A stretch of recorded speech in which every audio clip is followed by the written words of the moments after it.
তেরখাদা উপজেলার ছাগলাদাহ ইউনিয়নে আয়োজিত সম্প্রীতির সমাবেশে বিএনপির কেন্দ্রীয় তথ্য বিষয়ক সম্পাদক আজিজুল বারী হেলাল বলেন, তারেক রহমান একজন আদর্শিক এবং দেশপ্রেমিক নেতা, যিনি দেশের মানুষের অধিকারের প্রশ্ন কখনো আপোস করেন না। বিস্তারিত দেখুন রাসেল আহমেদের প্রতিবেদনে। শনিবার বিকেলে ইউনিয়ন বিএনপির উদ্যোগে অনুষ্ঠিত সমাবেশে হেলাল আরও বলেন, বিএনপির নেতৃত্বে বাংলাদেশ হবে শান্তিপূর্ণ, গণতান্ত্রিক ও সাম্প্রদায়িক সম্প্রীতির দেশ।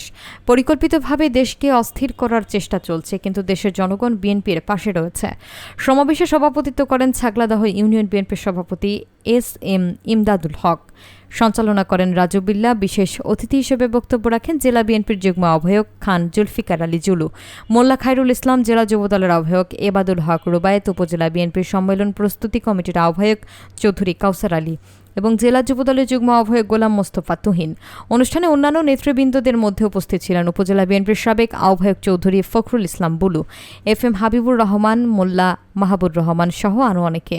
সমাবেশে বিপুল সংখ্যক নেতাকর্মী এবং সাধারণ মানুষের উপস্থিতিতে উৎসব মুখর পরিবেশ সৃষ্টি হয়।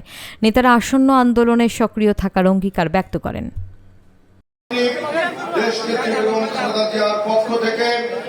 এবং আমাদের নেতা বিএনপির ভারপ্রাপ্ত চেয়ারম্যান তারেক রহমান, বাংলাদেশের অন্য কোনো গোয়েন্দা সংস্থা ছিল না আজিজুল বারী হেলালের সম্পদের তথ্য কালেকশন করবার। আজ আমাদের দিন এসেছে, আমাদের মাঝের সন্তানকে আমরা সংসদে পাঠাবো। ইনশাআল্লাহ আমরা সম্মিলিতভাবে দানের শীষে ভোট দিয়ে অবশ্যই আজিজুল বারী দায়িত্ব করেছি।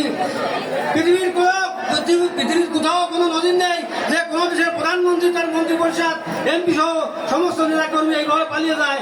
তাই আমরা এই ফ্যাসিস্ট সরকারকে দিনের আলোতে পালিয়ে গেছে এই খুনিয়া মাফিয়া হাসিনার দল হচ্ছে লুটপাট এবং চাঁদাবাজের দল।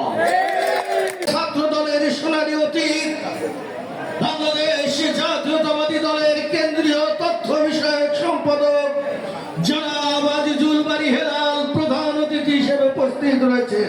বারবার নির্বাচিত সভাপতি, সম্মেলন প্রস্তুত কমিটির অন্যতম আহ্বায়ক আমাদের বড় ভাই এস.এম. ইমদাদুল হক, ছাত্র নেতা, গণমানুষের প্রিয় নেতা আজিজুল বারী হেলাল উপস্থিত রয়েছেন।